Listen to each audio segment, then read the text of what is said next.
Good morning, councillors, your worship, members of the committee. No mai haramai, welcome to the Strategy, Policy and Finance Committee meeting this month, the 9th of July, 2020.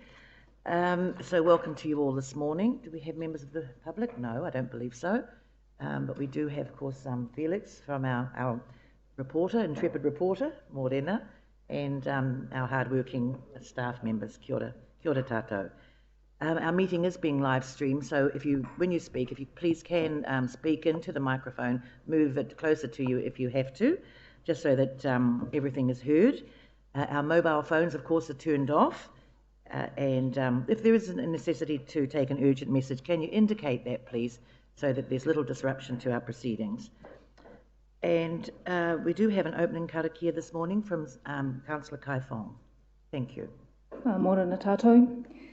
Kia inoi tātou, tuitawa mai I runga, tuitawa mai I raro, tuitawa mai I roto, tuitawa mai I waho, kia tau ai te mauri tū, te mauri ora, ki te katoa, humiere, huiere, tāre kie. Thank you, Councillor Kai Fong. In the apologies, I do have some apologies this morning. Councillor Tapsell, she'll be absent for the day. Oh yes, Mr. Thomas, he's away as well.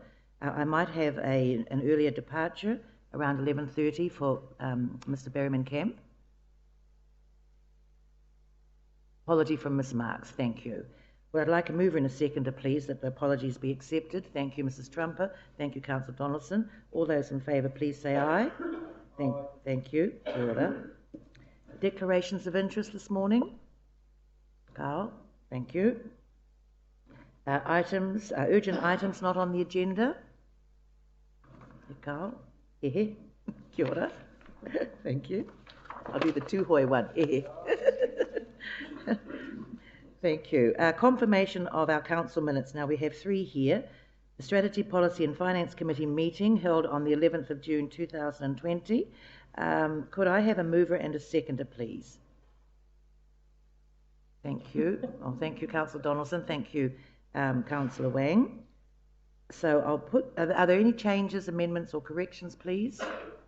No, thank you. I'll put that motion that the minutes of the Strategy, Policy and Finance Committee meeting, minutes for the 11th of June 2020 be confirmed as a true and correct record. All those in favour, please say aye.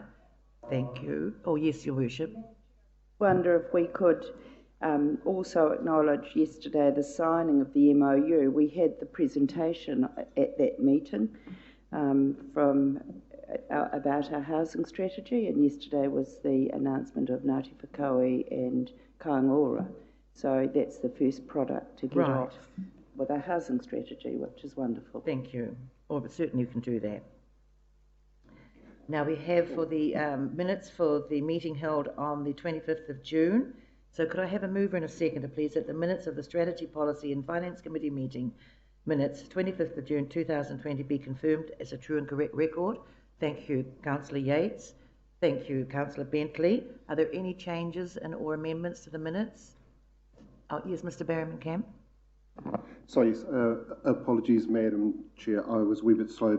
In the previous minutes, page 6, page 7, item 6, Karen Vercoe's surname has an E at the end of it. Oh, there you are. Thank you.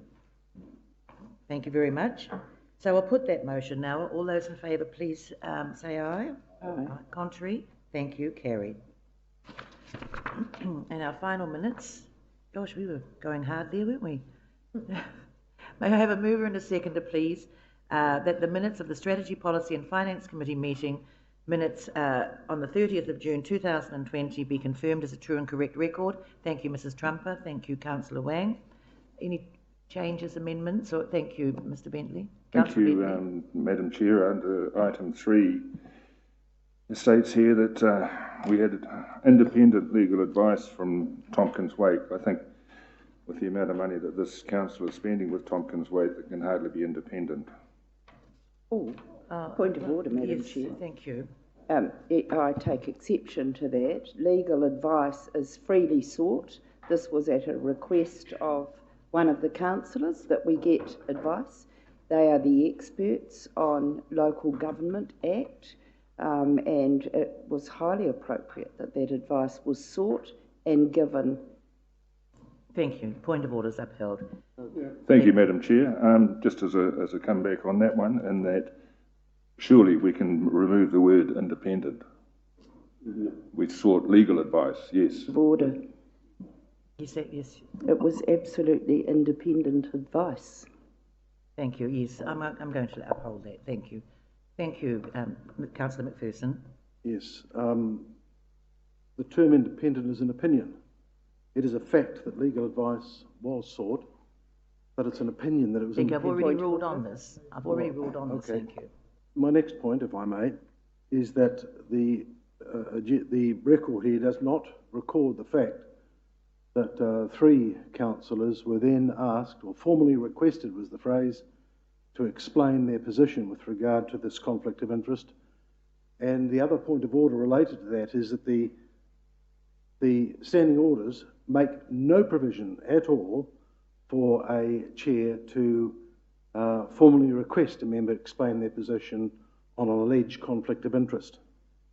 And a highly experienced observer after the meeting pointed out to me that this was technically an abusive process, an abuse of power. So I'm not sure how we're going to untangle that. Point of order, Yes, Madam Your Chair. Worship. Once again, that member's showing that he doesn't understand local government and how we work. A highly reputable, independent view was given by legal advice. That's what we've got to accept, and her advice shouldn't be impugned by that member. I do believe that's got to be ruled out of order. It is ridiculous to be re-litigating the chair's decision, and I urge you to rule that out of order. Yes, thank you. I will rule that out of order, thank you.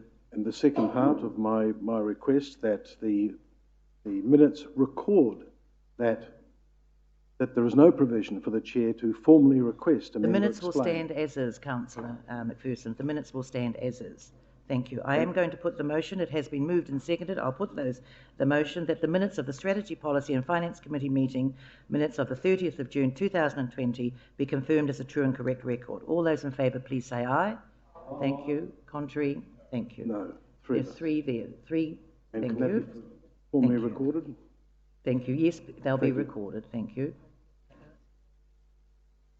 The only one that's asked to be recorded is Councillor McPherson. Thank you. Councillor Bentley and then Councillor Kumar. Thank you. Thank you. Now we have our presentation, and this is the Build Back Better, which we're all waiting to hear about. Thank you, JP. This is item number 6 on our agenda this morning. Morena, Madam Chair. Councillors, we've got this broken into 2 parts. So part of this presentation will be here in the public forum, and the second part... Now you'll need to speak up, thank you, because we remember that it is being live streamed. Yeah. So councillors, part of this presentation will be in the public domain, and the remainder we will take into the private or confidential part of the meeting as well, just to talk through, because one of the key issues we have here is that we're also working with a number of partners, and so they are putting forward applications themselves that we are supporting, and some of that material remains confidential, all currently with government and therefore confidential as well. Andrew Wilson here from Rotorua Economic Development is here with me as well, because really this is where the work of council and RED does overlap to a significant degree. So we'll just work through this presentation together, and hopefully between us we can make sure we can answer off all the relevant questions you may have. So councillors, I just thought it was appropriate for us to actually start right back in the midst of lockdown, when we first identified the key strategies for the Build Back Better approach. And the key reason for this is you'll start seeing the reasoning behind the kind of projects and areas of work that have been identified either through the Rotorua Economic Development space or through our joint task force approach. So again, part of those key strategies was to focus on our strengths. So really important for us to build off what we already have. And we've talked great lengths over the last few months about sort of having an encouraging, supportive and confident business environment. Now that's really important as we consider how organisations change focus, but also consider investments and change in the longer term. So a lot of that emphasis is also around supporting those emergent sectors. We've worked with business leaders, so we've previously had that report back on the sector groups and steering groups to focus in on those key sectors which are most impacted. And we've also talked about the need to make sure we have a focus on where that fits with tourism and that movement from what has been a significant portion of our domestic tourism value being created from internationals to a solid base of refocusing on our domestic markets. Wood processing was identified quite early on, but there's also a longer run response here of saying, whilst we took an initial impact around the closures in China, actually there's a longer story here about how we build a stronger economy around wood processing and added value, so another really important plank. The next bullet point, and it's one that we have relied on heavily over the last few years, is making sure we have the right partnerships in place and the opportunity to leverage other people's funding and investment. So really critical for us as local government, with central government, but also with the private sector. Critical also if we see that focus on the longer and the medium-term job recoveries. And then finally, the nod in the last part was that at the time that these were signed off, we had that development process underway for the housing strategy. So the need to really focus in on urban expansion, urban development, and the potential around the sector economically for house building. So a really important part of our housing strategy. So not just homes, but also the jobs that go with those. So councillors, we've spoken to you before, and of course this has been reported during those lockdown periods. So on the 14th of April we had to submit, we only had about 2 weeks to put together project bids for the Crown Infrastructure Partnership Fund and the shovel-ready projects. So there they are, the ones that we had submitted, the 7 council-orientated ones, but also Kaingaroa Village, where we'd been asked to jointly submit with TPK an application there. So if you recall, and it's been reported numerous times, the requests across those shovel-ready projects was approximately $210 million. So obviously since then we've received funding for Tinai Road and to enable urban development on the east side for $55 million.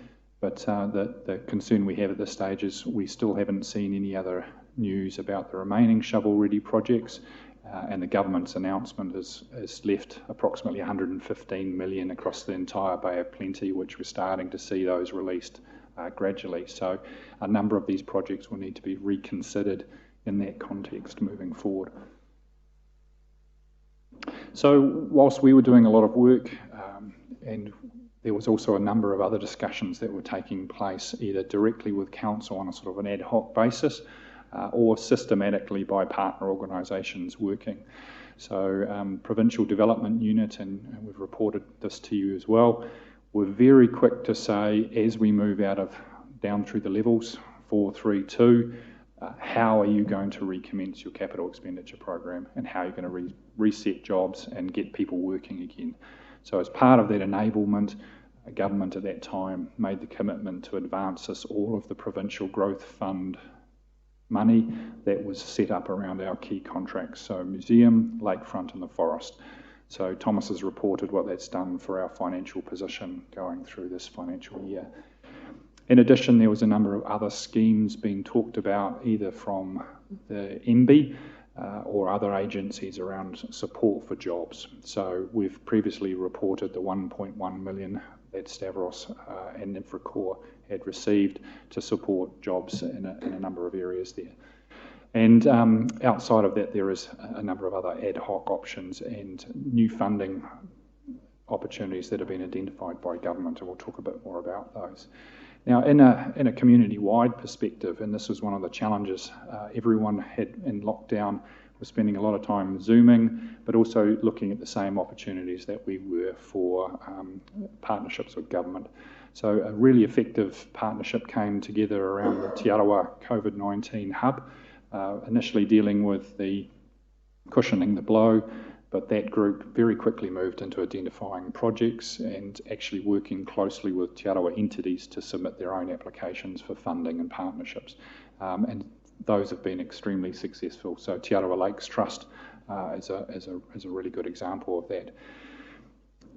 Outside of council submitting its 7 SIP shovel-ready projects, there was a significant number of other ones across the district that had been lodged with government. So upward of 5 other ones that we were aware of, but a number of others were being developed but may not have actually got through to that final stage of being submitted. So significant number of other bids across the city.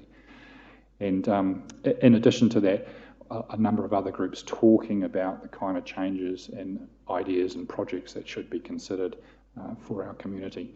And finally, and Her Worship touched on it then, ongoing conversations around housing and the partnerships needing to develop about releasing land or ensuring homes get built for those who need them. So a lot of work was underway during that period. So there's a coherence and a coordination that was quite important for us to consider in the kind of work we focused on. I might just have a break here and just hand over to Andrew just to talk briefly again through that RED process. Thank you. So as we discussed, I think it was last week at O&M, RED through pretty much really right at the start of lockdown, initiated a process to pull together a range of business leaders to look at what could be put together in terms of some recovery type initiatives. So there was a range of ideas and recommendations that flowed out from the 4 business sector groups that was largely put together through quite a lot of time and commitment from those business leaders. I won't go into a lot of detail on those at this point, but the initiatives, as it kind of says up there, were a mix of things that either RED, council, industry, central government could all be involved in. There were certainly some were short-term initiatives right through to longer-term investments in some of the areas. And across those kind of 4 key sector areas, we had city development, and so a very active group of inner city business leaders. Emerging markets, which was a range of different industries ranging from sort of film and TV through to emerging hydropower type, interesting manufacturing, niche manufacturing.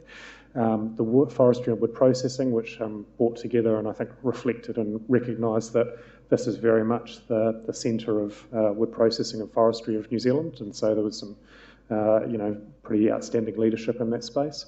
And then sustainable visitor economy, which was really grappling at that time with some pretty significant impacts on their sector. So they came up with a range of both short-term and longer-term adjustments that were required. So, councillors, even when you look at that list, and for those who attended the closing off event on the 1st of July, you will see a number of overlaps between some of the projects, ideas and initiatives we've been discussing over the last 2, 3, 6 months here as well. So there is an overlap between a number of different parties and what they think are the right ways forward. And so that creates quite a complex picture of who's leading what, who needs to be focused on what project, and just how we prioritise what goes forward and what should be considered as a priority for development. So a significant amount of overlap, but I think that's actually quite a positive impact as well, to show there's some real alignment on what we see the key steps that we need to do as a community moving forward. Excuse me, JP, have you put in that slide that you just had up there, did you put agricultural, did you wrap that up in forestry and wood processing?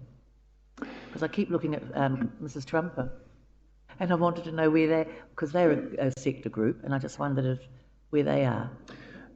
Yep. Certainly there was some agricultural and probably more horticultural type discussions in the emerging market space, where they did certainly have some discussions around land use change in particular. was probably where it got picked up in the majority. Yeah. I think, Madam Chair, it's also that focus on, at the time when we identified what sectors we would prioritise to really look at, it was those most severely affected and those that they actually had the most significant need to look at that change in focus and development. So I think within the agricultural sector, there is a lot of pressures that already existed, droughts discussion, things like that, and a lot of work that was already going in there regardless of the impact of across lockdowns or COVID-19. So what this really was honing in on those sectors that needed that focus at this stage. So clearly today there's also some decisions around Council's annual plan, and so again some of the strategies that were identified in the consultation document were really centred on how we supported those Build Back Better strategies and how we created the headroom and the flexibility for us to partner and support projects and also to work with others to take forward applications. Again, taking that view of how do we leverage everyone's money to achieve wider impacts for our community. So again, just having put this up here is to highlight again that 29 million for project funding.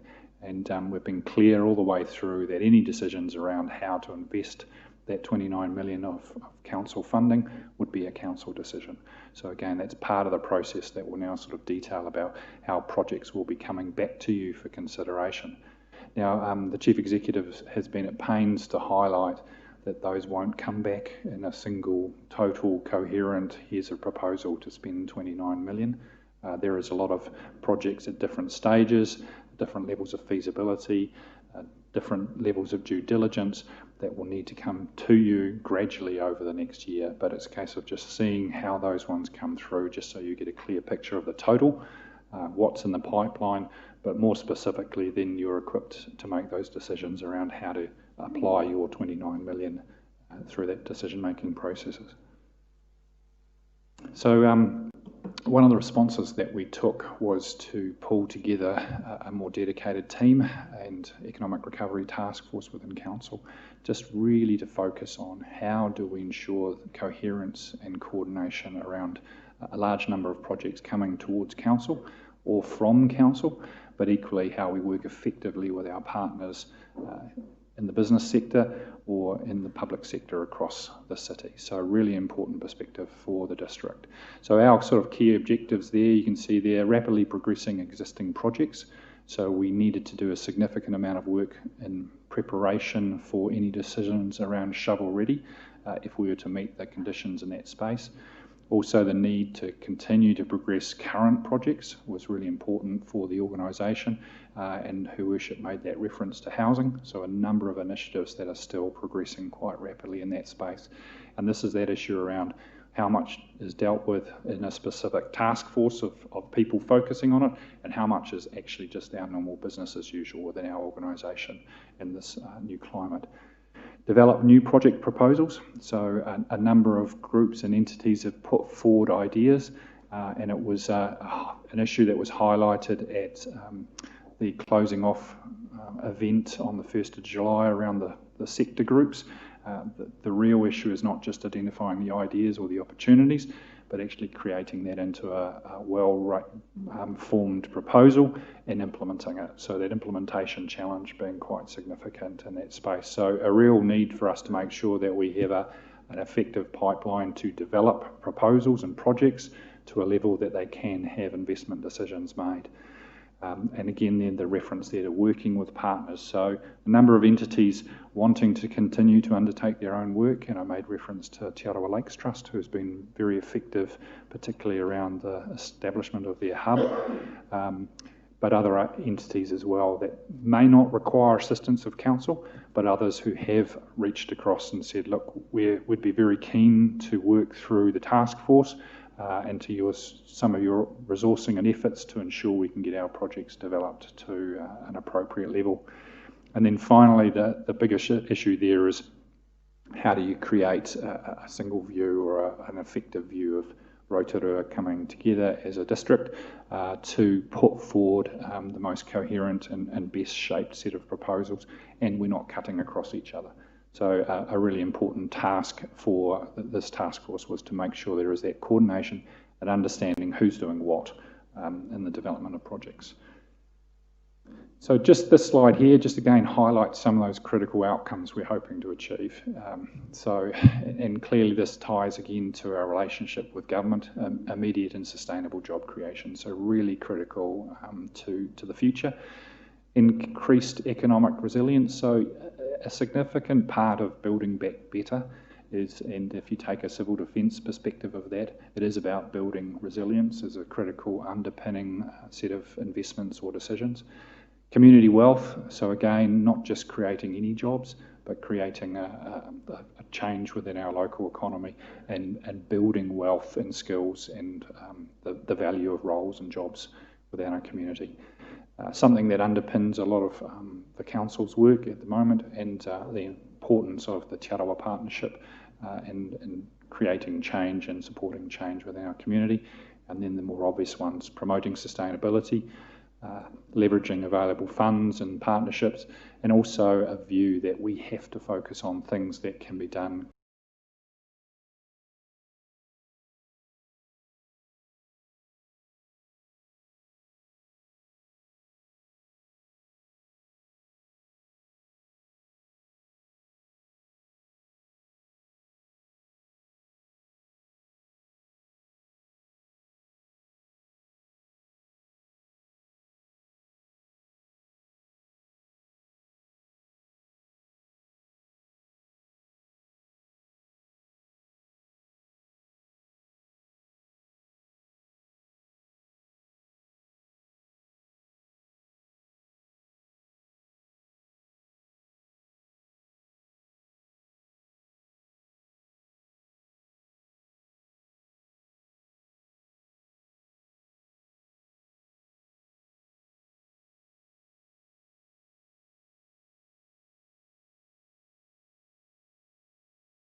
to manage their own networks.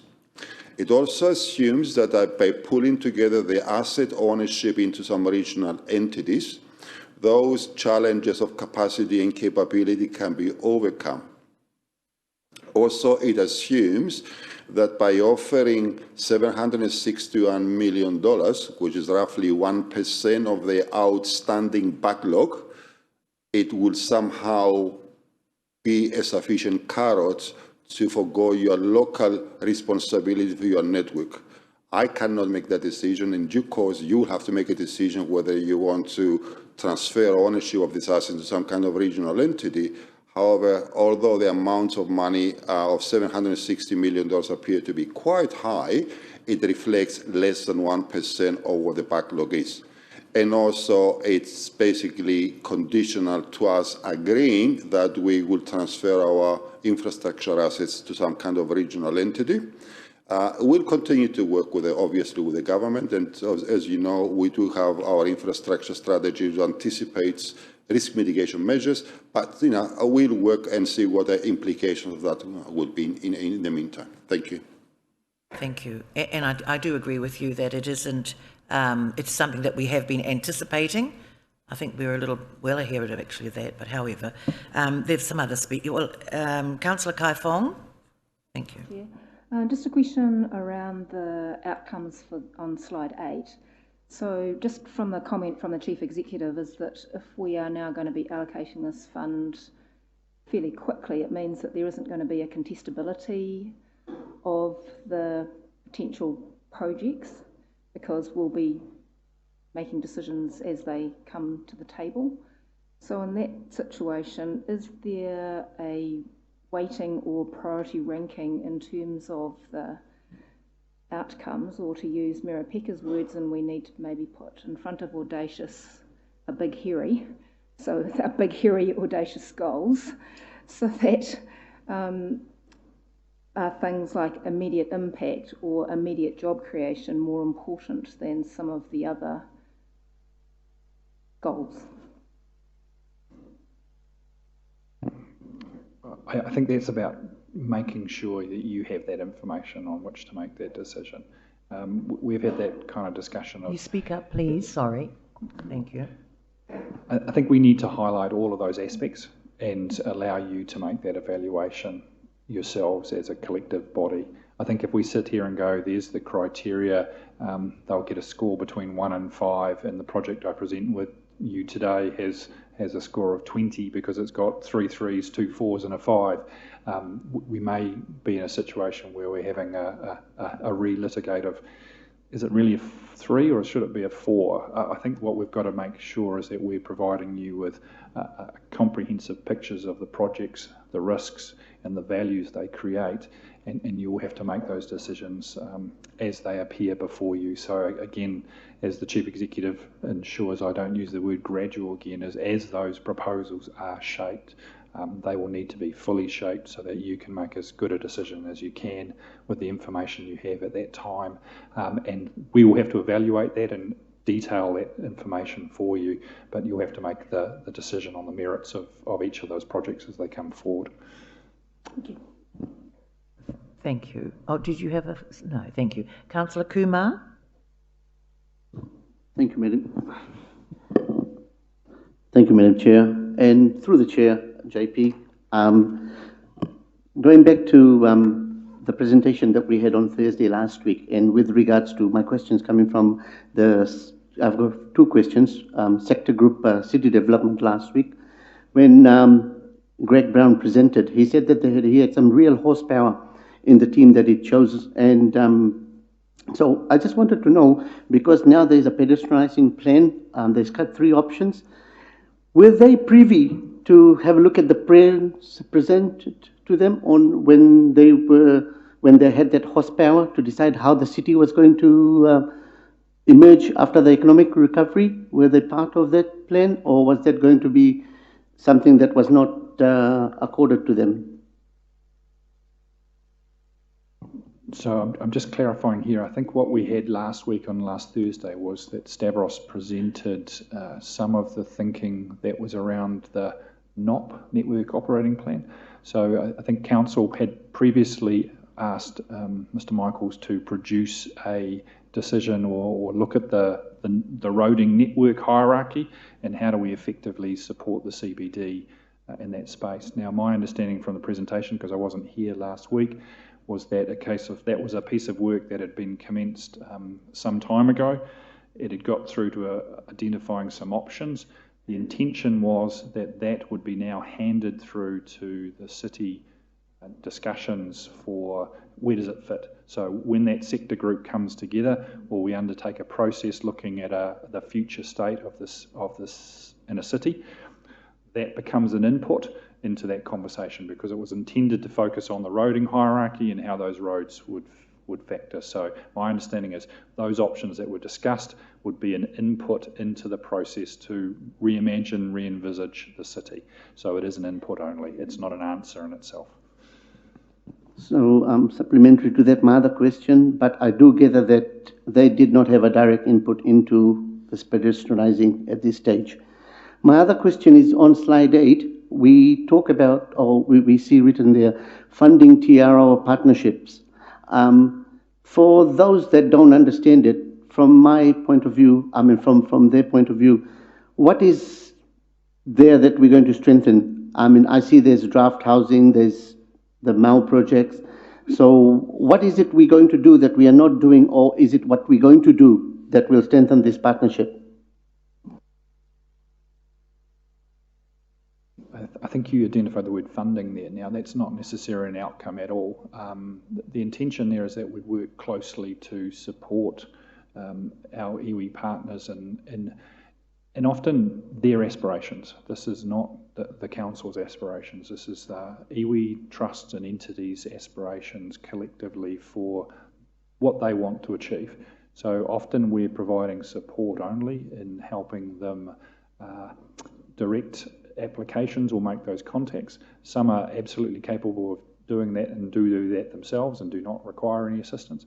So this is more a case of facilitation and support. There may be options too where we have a joint land interest. So you'll know that a lot of our reserves, for example, in the lakefront projects, is a classic example, is gifted reserve. So we have a partnership as mana whenua and us with our reserve management function across the top of that. So that partnership is recognised in the decision making around what is being proposed. So decision making partnership, support partnership, and other ways it may involve us looking at options for investment, as we have done through the Provincial Growth Fund. So there is a number of streams and options for us to support the strengthening of those partnerships with Te Arawa and Te Arawa entities, not just funding. Thank you.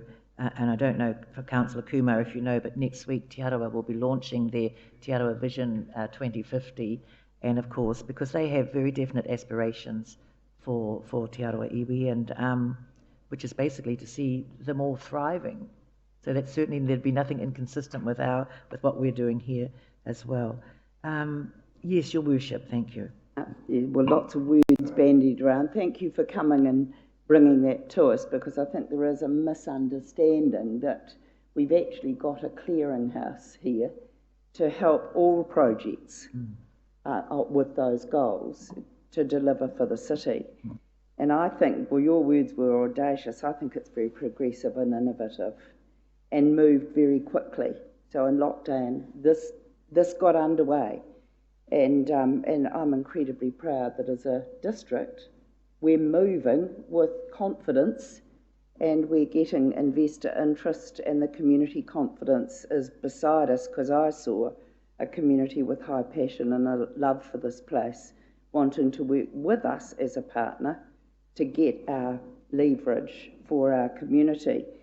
My question was a little bit about where Councillor Kumar was going, about the rationalisation of that functionality review that Stavros brought together, the housing strategy too for the inner city, and also that CBD group, the sector group that had their view. Are we going to just get them together and they'll come up with a time-framed plan to put back to the task force?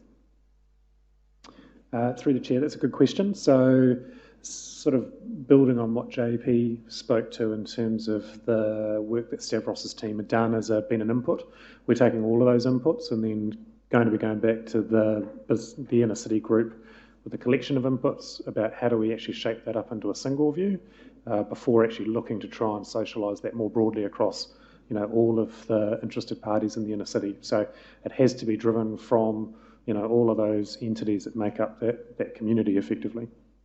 And I just wanted to make a comment about the big decision this afternoon about the annual plan sign-off.